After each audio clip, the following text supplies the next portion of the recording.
Hi hello ನಮಸ್ಕಾರ. ನಾನು ನಿಮ್ಮ ಗೋರಾ ಶ್ರೀನಿವಾಸ್. ನೀವು ನೋಡ್ತಾ ಇದ್ದೀರಿ ಕರ್ನಾಟಕ ಟೈಮ್ಸ್ ಡಿಜಿಟಲ್ ಮೀಡಿಯಾ. ಇವತ್ತಿನ ವಿಶೇಷ ಏನಪ್ಪ ಅಂತ ಅಂದರೆ, ಚನ್ನಪಟ್ಟಣ ನಗರದ ಒಳಗಡೆ ಇರುವಂತಹ BEO ಕಚೇರಿಯ ಅವಾಂತರಗಳ ಬಗ್ಗೆ ನಿಮ್ಮ ಮುಂದೆ ಮಾಹಿತಿಯನ್ನು ಇಡ್ತಾ ಇದ್ದೀನಿ. ಒಂದು ಶಿಕ್ಷಣ ಸಂಸ್ಥೆ ಇಡೀ ತಾಲೂಕಿನ ಶಿಕ್ಷಣವನ್ನು, ಜ್ಞಾನವನ್ನು ಹಿಡಿದಿಡುವಂಥ ಒಂದು ಜವಾಬ್ದಾರಿಯನ್ನು ತೆಗೆದುಕೊಳ್ಳುವಂಥ ಕಚೇರಿಯೇ BEO ಕಚೇರಿ, ಶಿಕ್ಷಣಾಧಿಕಾರಿಗಳ ಕಚೇರಿ. ಈ ಶಿಕ್ಷಣಾಧಿಕಾರಿಗಳ ಕಚೇರಿ ಹೇಗಿದೆ ಗೊತ್ತಾ? ಬಹಳ ಮುಖ್ಯವಾಗಿ JC ರಸ್ತೆ ಅಂದರೆ ಬಹಳ ಇತಿಹಾಸ ಉಳ್ಳುವಂತಹ ಜಯಚಾಮರಾಜೇಂದ್ರ ರಸ್ತೆ ಪಕ್ಕದಲ್ಲಿ ಸಾರ್ವಜನಿಕ ವಿದ್ಯಾರ್ಥಿ ನಿಲಯ ಇದೆ, ಎದುರುಗಡೆ ಸಾರ್ವಜನಿಕ ಆಸ್ಪತ್ರೆ ಇದೆ, ಮಾರುಕಟ್ಟೆ ಇದೆ. ಇವೆಲ್ಲದರ ನಡುವೆ ಇರುವಂಥದ್ದೇ ಒಂದು ಕ್ಷೇತ್ರ ಶಿಕ್ಷಣಾಧಿಕಾರಿಗಳ ಕಚೇರಿ. ಹೊಸದಾಗಿ ನಿರ್ಮಾಣ ಆಗಿದೆ, ವೆಲ್ ಅಂಡ್ ಗುಡ್. ಯಾವಾಗ ಹಳೆ ಕಚೇರಿ ತುಂಬ ಹಾಳಾಗಿದ್ದ ಹಿನ್ನೆಲೆಯಲ್ಲಿ ಅದನ್ನು ಹೊಸದಾಗಿ ನಿರ್ಮಾಣ ಮಾಡಿದ್ದಾರೆ. ನಿರ್ಮಾಣ ಮಾಡಿದ ನಂತರ ಎದುರುಗಡೆ ಇದ್ದಂತಹ ಹಳೆಯ ಕಚೇರಿ ಏನಿತ್ತೋ ಅದನ್ನು ಇದುವರೆಗೂ ಡೆಮಾಲಿಸ್ ಮಾಡಲಿಲ್ಲ. ಕನಿಷ್ಠ ಪಕ್ಷ ಡೆಮಾಲಿಸ್ ಮಾಡದೇ ಇದ್ರೂ ಪರವಾಗಿಲ್ಲ, ಅದನ್ನು ಸ್ಥಿತಿವಂತವಾಗಿ ಅಂದರೆ ಅನುಕೂಲಕರ ರೀತಿಯಲ್ಲಿ ಇಟ್ಕೊಳ್ಳೋಕ್ಕಾಗಿಲ್ಲ. ಇಡೀ ತಾಲೂಕಿನಾದ್ಯಂತ ಇರುವ ಸರ್ಕಾರಿ ಶಾಲೆಗಳನ್ನು ಹೇಗೆ ಈ BEO ಕಾಪಾಡ್ತಾರೆ? ತನ್ನ ಕಚೇರಿಯನ್ನೇ ಸರಿಯಾಗಿ ಇಟ್ಕೊಳ್ಳೋದ BEOರವರು ಅಂದರೆ ಕ್ಷೇತ್ರ ಶಿಕ್ಷಣಾಧಿಕಾರಿಗಳು ತಾಲೂಕಿನಾದ್ಯಂತ ನಗರ ವ್ಯಾಪ್ತಿಯಲ್ಲಿರುವಂತಹ ಹಲವಾರು ಶಿಕ್ಷಣ ಸಂಸ್ಥೆಗಳೇನಿದೆ, ಅದರ ಸರ್ಕಾರಿ ಶಾಲೆಗಳೇನಿದೆ, ಇದನ್ನೆಲ್ಲ ಹೇಗೆ ನಿರ್ವಹಿಸ್ತಾರೆ? ಇತ್ತೀಚೆಗೆ ಕರೆಯನ್ನ ಮಾಡಿ ಒಂದೆರಡು ಶಾಲೆಯ ವಿಳಾಸವನ್ನ ಕೇಳಿದಂಥ ಸಂದರ್ಭದಲ್ಲಿ ಹೌದಾ, ಎಲ್ಲಿದೆ, ಹೊಸದಾಗಿ ಆಗ್ತಾ ಇದೆಯಾ ಅಂತ ಕೇಳ್ತಾರೆ. ಪ್ರತಿ ಶಾಲೆಯ ಹೊಸ ನಿರ್ಮಾಣವಾಗುವಂತಹ ಕಟ್ಟಡಗಳ ಜವಾಬ್ದಾರಿ ಪರಿಶೀಲನೆ ಮಾಡುವಂತಹ ಅಧಿಕಾರ BEO ಅವ್ರಿಗೆ ಇದೆ.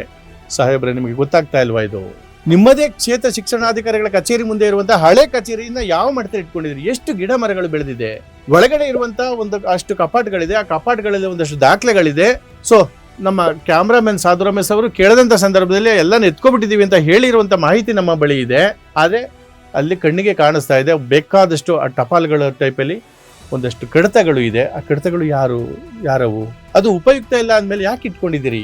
ಯಾಕೆ ಕಡತಗಳು ಖಾಲಿ ಆಗ್ತವೆ ಸರ್ಕಾರದ ಇಲಾಖೆಗಳಲ್ಲಿ ಅಂತಂದ್ರೆ ಈ ನಿಟ್ಟಿನಲ್ಲೇ ಕಾಣೆ ಆಗೋದಲ್ವಾ? ಸರಿಸೂಪಗಳು ಬರ್ಬೋದಲ್ವಾ? ಅದು ಒಂದ್ ಕಡೆ ಇರಲಿ. ನಿಮ್ದೇ ಕ್ಷೇತ್ರ ಶಿಕ್ಷಣಾಧಿಕಾರಿ ಕಚೇರಿ ಪಕ್ಕದಲ್ಲಿ ಒಂದು ಪ್ರಾಥಮಿಕ ಶಾಲೆ ಇದೆ, ಮಕ್ಕಳಿದ್ದಾರೆ, ಅವ್ರು ಓಡಾಡೋದು ಹೇಗೆ?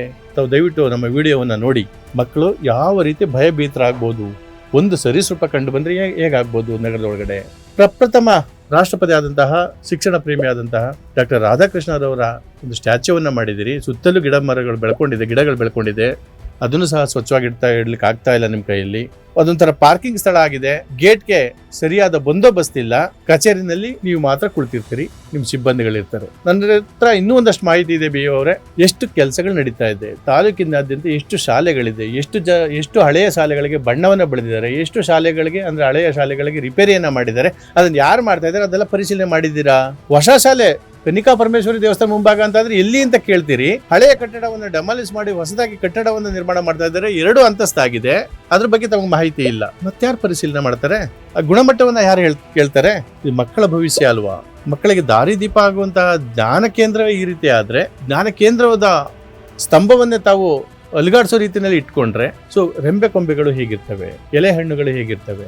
ಇವತ್ತಿನ ಮಕ್ಕಳ ಭವಿಷ್ಯ ಸರ್ಕಾರಿ ಶಾಲೆಗಳು ಅಂದ್ರೆ ಮೂಗು ಮುರಿಯುವಂತ ಸಂದರ್ಭದಲ್ಲಿ ಕ್ಷೇತ್ರ ಶಿಕ್ಷಣಾಧಿಕಾರಿಗಳ ಕಚೇರಿಯ ಮೂಗು ಮುರಿಯುವಂತ ಸಂದರ್ಭ ಎದುರಾಗಿದೆ.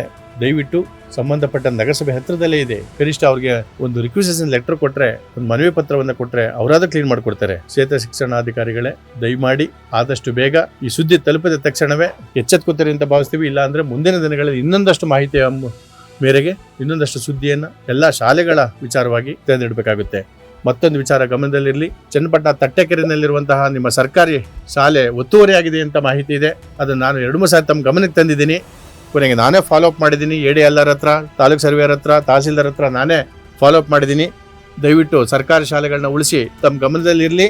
ಸರ್ಕಾರಿ ಶಾಲೆಯ ಜಾಗವನ್ನ ಎಲ್ಲೂ ಸಹ ಪರಭಾರೆ ಮಾಡ್ಲಿಕ್ಕೆ ಆಗುದಿಲ್ಲ. ಕನಿಷ್ಠ ಪಕ್ಷ ಸರ್ಕಾರದ ಬೇರೆ ಇಲಾಖೆಗೂ ಪರಭಾರೆ ಮಾಡ್ಲಿಕ್ಕೆ ಆಗುದಿಲ್ಲ.